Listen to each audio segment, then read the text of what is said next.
Coming up on this week's action-packed episode of the show, we've finally got a name for the brand new coaster opening at Ferrari Land in Portaventura. I've also got a news update from Walt Disney World Resort in Orlando, Florida. Along with that, some news from I'm a Celebrity Get Me Out of Here at Thorpe Park, and also a rethemed roller coaster at Drayton Manor. I'm Shawn Sanbrooke, this is Theme Park Worldwide the show, and that means it's time to cue those titles.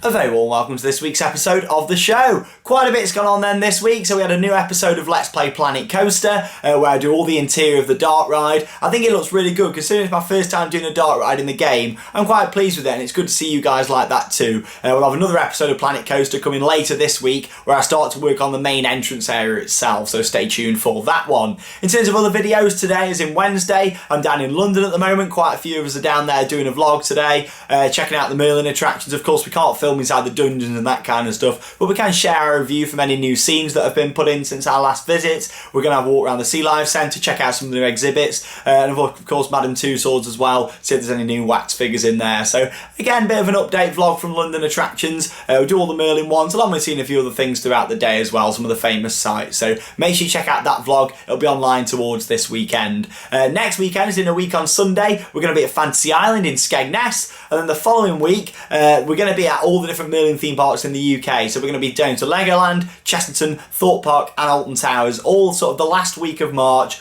First week of April, we're going to be doing all of those ones. I know quite a few have been asking when are we going, which ones we're going to opening day to, that sort of thing. So yeah, we are going to be visiting all of them, but within the first sort of week and a half of them all opening. So it's going to be good to get out there and check out all the different theme parks throughout the UK again. And there we go, back into our main vlog season. There are brand new vlogs every week here on the channel, lots to see. We're going to be back up Blackpool in a few weeks as well. Go and check out the construction on the brand new mega coaster there. We'll be at Alton Towers having a first proper look at the construction site inside the park since the flume was removed and everything going on around there. I mean, our last update we saw a bit, but work has massively progressed on site at SW8, so we'll check that out as well. So yeah, quite a bit to get through. In terms of news, quite a bit to talk about this week as well. Quite a bit from Walt Disney World, a few things from the UK parks as well. So let's get straight in with a bit of news off the rails.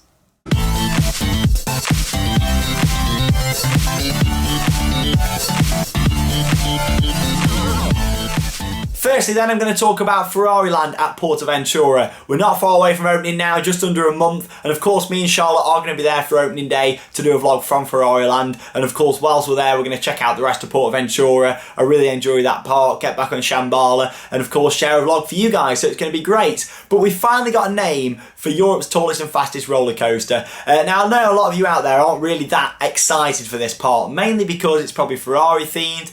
We've got this sort of top hat launch coaster, and that was the sort of in thing, what, 10, 15 years ago? Of course, we had Stealth at Thorpe Park in 2006. Previous to that, Top Thrill Dragster over at Cedar Point, King Dakar at Six Flags. So, you know, we have had quite a few of these top hat style coasters, so I can see why a lot of people aren't really that excited for it. But I'm looking forward to the launch. After doing Taron's launch, which is absolutely awesome, I'm kind of hoping for something a bit like that. However, it's going faster, what, 120 odd miles an hour, so hopefully it's going to be a great ride. But we have got a name for it. Unfortunately, I don't think the name's going to be quite as good as the ride. It is called Red Force, not Sky Force at Blackpool Pleasure Beach, Red Force. I mean, come on, Portaventura's marketing team, could you not come up with anything better than that? I mean, I've seen a lot of people's comments on various forums and other videos, that kind of stuff. A lot of people don't really like the name, and I'm completely the same. I just don't think, out of all them fantastic Ferrari names that they've gone for, all the different Ferrari cars and different brands they could have picked regarding to Ferrari, you know, what a shame, Red Force. But we'll see what happens with it. I mean, the logo looks okay. I quite do like the logo. So here it is, Red Force just there. I do like that. And I quite like the little sub-name they've got going on with it, Challenge the Wind. So Red Force Challenge the Wind. Is that because it's going to struggle to operate when it's really windy? Who knows? Luckily, the weather in Salou over in Portaventura, it's actually really quite nice most of the year. So hopefully this thing will be open quite a bit. It won't be like the big one and having to close all the time because of high winds. Hopefully not anyway. But yeah, it's Europe's tallest and fastest coaster. I know a lot of you aren't that excited, like I say, but it's still going to be a really good ride to have in Europe. I'm sure it is. And for anyone like myself, I've not been out there to ride King Dakar or Top Fuel Dragster. You know, this will be our version of that in Europe, so to speak. It's still, what, 350 odd foot tall. So it's going to be a great ride. I'm looking forward to finally getting on it and experiencing it. I followed the construction quite a lot. Portaventura as a park, I used to love a hell of a lot many years ago. So I'm looking forward to getting back there, checking out the park, and of course get on Shambhala as well whilst we're there. Bit of smaller news from Drayton Manor on Ben 10 Ultimate Mission. Now, this roller coaster opened back in 2011.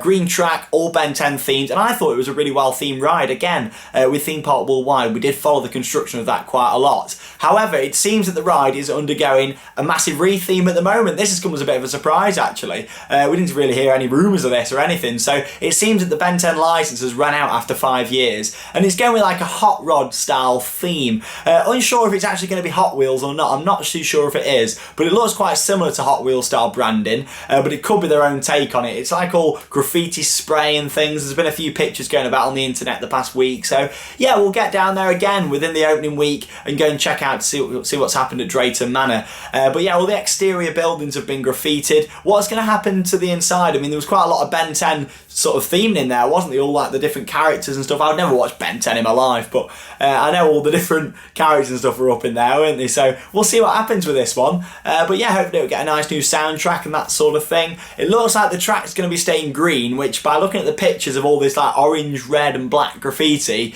green track isn't really going to fit with it that well, I don't think, but we'll follow it and see what happens. Of course, it was the UK's first Vekoma Junior Boomerang when it opened in 2011, and I think it's a really good family coaster. It's one of our better family coasters in the UK, I think. I mean, you've got Flight of the Pterosaur down at Paulton's Park now as well. That's another one with a different layout to Ben 10 in the UK, and there's quite a few of these. I think I read a post somewhere that Vekoma have sold 10 across the world or something like that. So yeah, it's very exciting to see that we've got a bit of a re-theme going on. Maybe it is moving away from an IP to their own sort of hot rod style ride, but I'm not too sure on how the overall quality of it's going to be when it's finished. But I don't know, we'll follow it and we'll get down there and show you guys in a few weeks' time. Back over to Walt Disney World in Florida. There has been so much going on at Walt Disney World across the past month. We've had announcements about Toy Story Land, Star Wars Land opening dates, new nighttime show, Rivers of Light, all sorts going on across all the parks. However, we've now got some news from Disney Springs. Now, it used to be known as Downtown Disney. The whole area has undergone a massive refurbishment over the past few years, and now it's been announced that L'Anuba by Cirque du Soleil is to close after nearly 20 years. The show first launched back in 1998. It's had over 8,500 performances to date, and over 10 million people have seen that show. So the last show is set to take place on the 31st of December 2017. So don't worry, you've still got quite a while to go to go and see this brand new show if you're going anytime this year. But it's quite sad to see it closing, isn't it? I mean, I went out there to see it and it's a fantastic show. I've seen a few of the Cirque du Soleil performances, and yeah, it's sad to see it go, but it does seem like there's going to be a new show taking its place. Whether that's going to be Cirque du Soleil or not, we're not too sure at the moment, but we'll have to see. There's a lot of people saying, oh, Disney are ripping out another classic and all this kind of stuff. At the end of the day, 10 million people have seen that. Bear in mind, Alton Towers' annual gate figure at the moment is about 2 million. You know, it's like 5 years worth of Alton Towers guests going to see one theme park show over the space of a number of years. So yeah, it's a lot of people have been to see it. They're probably thinking, let's freshen it up. I'd like to think it'll be another Cirque du Soleil show. However, they haven't confirmed that yet. It just says some sort of new show is going to be going into play. So is it going to be something new, Disney branded with characters maybe? Start to bring characters down there to Disney Springs. I mean, I know they've always been a bit uneasy about doing that because Disney Springs is a accessible free area, so you can just walk around, and if they put characters and stuff down there, then you know, you're going to stop people going to the parks maybe. So we'll see what happens, but who knows? I'd like to think it'll be another Cirque du Soleil show, but you never know. They might demolish that whole back end area and build something new, because you got Disney Quest, which is closing just next door as well, the interactive indoor theme park. So lots and lots going on there, and we'll have to see what happens with that one. Whilst we're still at Walt Disney World, let's talk about the brand new water slide opening at Typhoon Lagoon. Now, Misadventure Falls will actually open this Sunday. If you're going out there to check it out, make sure you send in a review for us here on the channel and I'll make sure that I do share it. But yeah, it's a brand new large family rafting ride. Now, has this been put in to sort of compete with Volcano Bay at Universal? Massive new water park, it looks amazing, but Disney are probably thinking we need to build something new to keep people on property and still visit our water park. So you never know, after this, we might see more investments going to Blizzard Beach, the other water park at Walt Disney World. But who knows? It actually features two firsts for a Disney water park attraction. It's the first ride-up conveyor on a Disney water slide, so you'll actually board in a station and go up a conveyor instead of walking up some steps and then getting on at the top. And it's also the first to feature audio animatronics like you get in the Disney theme park. So much like your Jack Sparrow in Pirates of the Caribbean, your Grim Grimming Ghost in the Haunted Mansion, it's going to have audio animatronics. So it's going to be very exciting to see how Disney sort of implement those into a water park. But yeah, of course, we'll follow it here on the channel when we go out there at some point. But I know a lot of you are going to be going this year, so make sure you do share a review. I won't be out there this year again, unfortunately. I was there back in January. But make sure you do share a review and we'll put it here on the show. Final bit of news to talk about then this week is from Thorpe Park. Now let's be realistic, how long are these walk-through attractions actually going to last for? And why do they keep putting them in at these Merlin parks? So basically, we had Soar Alive, didn't we, a couple of years back? Well, I say a couple of years back, it's more than that now. It opened for a couple of years and then it went to Fright Nights only, so only open for Halloween. We've got I'm a Celebrity Get Me Out of Here, that opened a couple of years back now. And that's gone to seasonal operation. It did last year and it's the same again this year, but it seems even worse. It's actually going to only be open this year between these dates. So it's open between the 31st of March and the 1st of May, the 27th of May and the 4th of June, and the 30th of June and the 4th of September. They're the dates that this attraction is going to operate. Outside of that, you haven't got a chance of getting on it. It will be closed. Obviously, this is due to the running costs. They don't want to fork out for all the actors in there. Of course, you meet Ant and Dec on a screen, and then you follow the campmates all the way around through the jungle, taking part in bush tucker trials to get the gold stars. I quite like it, it's a nice walkthrough, but these things need to stay open. If they're going to put them in, they need to have them open all the time. It's like going to Thorpe Park and closing the Swarm, you know, and just having it open on peak days. It's an attraction still within the park. It's not like it's a show, so to speak. It's still a walkthrough. So this should be open all the time in my eyes. So I think Thorpe Park and Merlin in general really need to think about these before they install these attractions. It's like they thought, let's put it in to try and get people to come in quickly because they're having a bad year, and then just leave it and only open it sometimes. So I'm not very happy about it really, but we'll see what happens. To be honest, I think it'll be the last year of I'm a Celebrity this year. I think they'll rip it out and maybe do something new. Possibly a new flat ride on there, it'd be good to see, or bring back the Fungal Safari, that's what I say. Oh, I used to love that. But yeah, we'll see what happens. But what is the future for these walk-through attractions at theme parks? Not just Merlin parks, but parks in general. Are they a good idea? Are they going to last? I mean, you got to look at Subterra at Alton Towers. Yes, it did feature some ABC drop towers inside, but it was still more of an experienced walk-through attraction. It used a hell of a lot of staff as well. So are these things going to last, or should they just spend the money on flat rides and coasters? Comment below and we'll read some out in next week's episode of the show in the TPW showcase. So it'll be very interesting to see what you guys think to those ones. It's now time for Name That Coaster.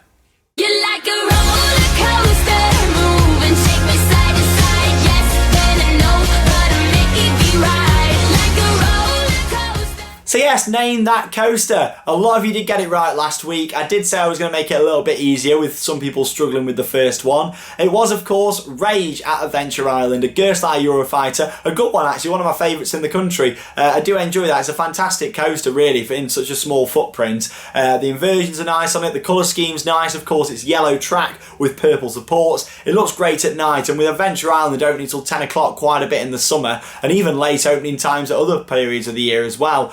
It's good to see that ride opens so late, and the park in general. But yeah, at night it looks stunning. All the spotlights going around it, and they've got rope lights all wrapped around the track. And yeah, it's a good ride. So there you go. It was Rage at Adventure Island. It's now time for another one. This is another UK-based roller coaster, and it's one that I've been on. And it does feature in our vlogs here on the channel as well. So are you ready for it? It's quite a long clip. Here's this week's Name That Coaster.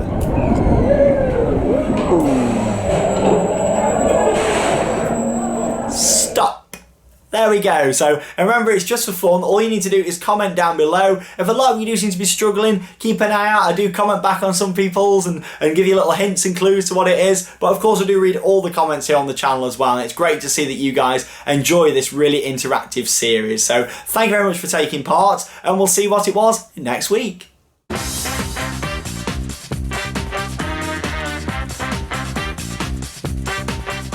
So it is time for Merch Paradise, and this week we're going back to basics. Whether I'm stood over there looking at this wall, or whether I'm sat here where you get a bit of a close-up, it is of course mugs, over 300 of them to be precise. And here we go, this one's from Disneyland Paris. Lots of reasons why I love this mug so much. It is one of my favourites, in my top 10 mugs. But yeah, I like the whole background. I like how, of course, it's got the United Kingdom on there. It's got like the brown background with all the world map. You've also got old school Mickey just there as well. It's 3D, so it sort of sticks out a bit. And I've also, like I said, welcome to Disneyland Paris. And it's got some of my favourite attractions in there as well.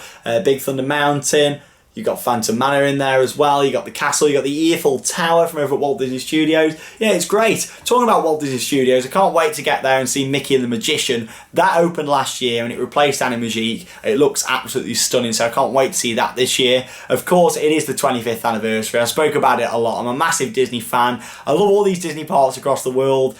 Lots of them for different reasons than others. But yeah, the 25th anniversary, I can't wait to go there and just see that park. Of course, we've got the brand new nighttime show, Disney Illuminations. They did release a preview on their YouTube channel actually last week. It looks stunning. It is presented by Mickey Mouse instead of Peter and Wendy, so that's going to be good to see. And of course you've got the new parade with the fire breathing dragon, some other new shows on park. It's going to be great. I can't wait to get back to Disneyland Paris this year. So we're going to have a couple of visits this year, one in the summer, and of course as well we're going to be going for Christmas, me and Charlotte. So it's going to be great. Make sure you stay tuned here on our channel. Next up, it's question time. Questions everywhere. Welcome to question time, and the first question of 4 comes from Mark, who has asked, is there any roller coaster out there that I haven't done that I think could automatically turn to my number 1 coaster? There sure is, and it's Wildfire over at Colmarden. It's an RMC, a Rocky Mountain Construction hybrid coaster. It looks stunning, the inversions, the location, the fact that as soon as you come off that lift hill, you go into a little hill and then straight down the massive drop. It looks stunning. I really want to get on that. Hopefully, fingers crossed this year. I didn't want to book a trip there thinking it's going to be closed because it was shut last year because of the whole planning application thing, and it was a nightmare. But hopefully that ride's going to open soon. I really hope so. Quite a few people who watched the show actually commented on an episode a few weeks back and said it might not be this year, it could be next year, but at least the ride can stay up now. So fingers crossed, if it opens this year, I will be going to Colmarden and giving that thing a ride. I really need to get on it and see it. But yeah, that could be a number 1 coaster for me. Just from looking at it, I think that is the ride. So who knows? Thanks for your question though, Mark. Howard has asked, do I think the council planning regulations get in the way of the UK having great rides like they have at the rest of the world? Ooh, that's a really interesting question. To be honest, I don't really think it's as much down to planning applications. I mean, you've got to look at Thorpe Park with Stealth. That's a big coaster, 200 odd foot. The big one at Blackpool Pleasure Beach. So we can get big rides in there. To be honest, I think it's more the parks themselves. There's a bit of a Merlin monopoly, isn't there, in the UK? A lot of parks are owned by Merlin, and the other parks, some of them can't really compete. In terms of Flamingo Land, they've got some big rides as well. So yeah, I think it's more down to the parks themselves, to be honest, not wanting to put in these big rides. If Thorpe Park wanted a hypercoaster from B&M, they could put it in. If they wanted a big RMC, they could put it in. So yeah, I think it's more down to the parks themselves, whether they're being a little bit lazy or think they don't have to compete. Of course, Merlin parks don't really have to compete with anything else in the UK. So yeah, I think it's more down to that. But let's hope we'll get some big things across the next few years. So thanks for your question, Howard. Peter has asked, what is the best animatronic I've seen on a ride? Oh God, it's got to be Ursula. I absolutely love it on Little Mermaid over at Disney. It's a fantastic dark ride and I love Ursula, absolutely amazing. We've got a POV on the channel, so make sure you do check it out. But you come around the corner and she's just there and it's just fantastic. The lighting on it, the fact the whole skin moves, it's brilliant, a really good audio animatronic. Final question from Aaron. Would I rather have a B&M Wing Coaster or a Mack Big Dipper at Drayton Manor? Because we've already got a Wing Coaster in the UK, which is the Swarm at Thorpe Park, I'd like to see a Mack Big Dipper. If you don't know what them is, it's not a wooden coaster like the Big Dipper at Blackpool. Mack Big Dipper is Lost Gravity that opened at Wallaby Holland last year. A really good ride. We went to check it out again, so make sure you check out the vlog. Wallaby was brilliant. It was part of our June mega trip last year. It was absolutely awesome, and we've got a similar trip this year. I mean, we're not going to Wallaby this year. We're going to a different park instead. We're going to Bobbejawn Land. But yeah, it's going to be a fantastic trip. A lot of similar parts. F-telling for the new ride. Back to Fantasyland. Check out the construction. So yeah, it's going to be good. But yeah, I'd definitely like to see a Mack Big Dipper at Drayton Manor if I had to pick between the two. Also, I really enjoyed Pulsar at Wallaby Belgium. I think something like that in the UK would work really well. I think I can imagine that at Alton Towers as a new water ride. Maybe it replacing Blade, have it in the pit. I mean, imagine that, like a launch water ride. I mean, check that video out as well. It was a really good attraction. But yeah, thanks Aaron for your question. If you've got a question you want me to ask here on the show, or answer, all you need to do is send it in over on our Facebook page. Just private message it in. Charlotte will collect them all and we'll pick 4 to read out in next week's episode of the show.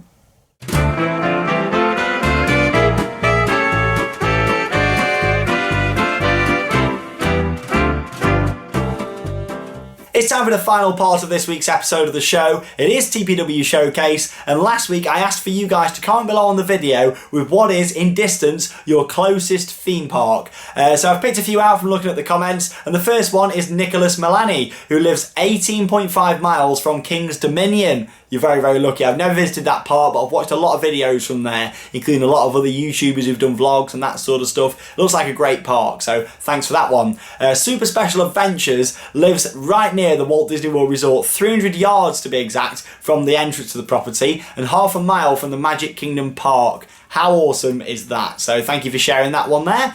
Emily lives 6 miles from Paulton's Park. That's about the same sort of distance I am from Alton Towers, really. I enjoy Paulton's Park. The Lost Kingdom, I still stick by what I said last year. It's the best themed area in the UK. It's brilliant, and the guys there are lovely in their marketing and social media teams. So hi out there. I know they all watch Theme Park Worldwide the show each week, so hi out there to all you guys. I'll be back this year. But yeah, so it's good to see you live 6 miles from such a brilliant family-owned park. Finally, Dr. Dewat, his closest park is Bakken in Denmark, which is about 20 miles, and Tivoli Garden, which is about 30, so not too far at all. My little challenge for you then next week is to comment below what is your favourite dark ride and why. I'll start you off. My favourite dark ride overall is Indiana Jones at Disneyland in California, and the reason behind that is the transit system. I absolutely love the fact you've got these ride vehicles that are programmed to move up and down, and even though they don't lift off the floor, the way they're programmed is fantastic, and also the amount of theming and special effects in there as well. So comment below, and next week I will pick 5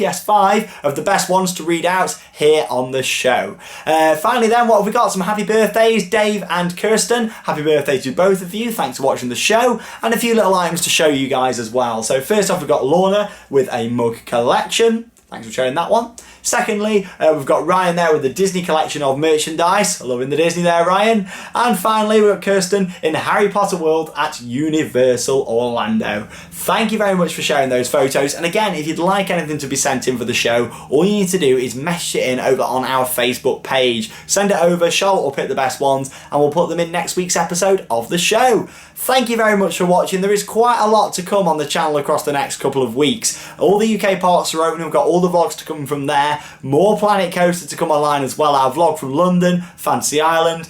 Lots of stuff going on, so make sure you do stay tuned here on the channel. It really is going to be great. 2017 has already been the start of our biggest year ever, and it's going to be amazing as we start moving into it even more, and I can't wait to share the content with you guys. Thank you all very much for watching. I am Shawn Sanbrooke. This has been Theme Park Worldwide, the show, and until next week, that means it's time to cue those credits. See you later, guys. Have a good one.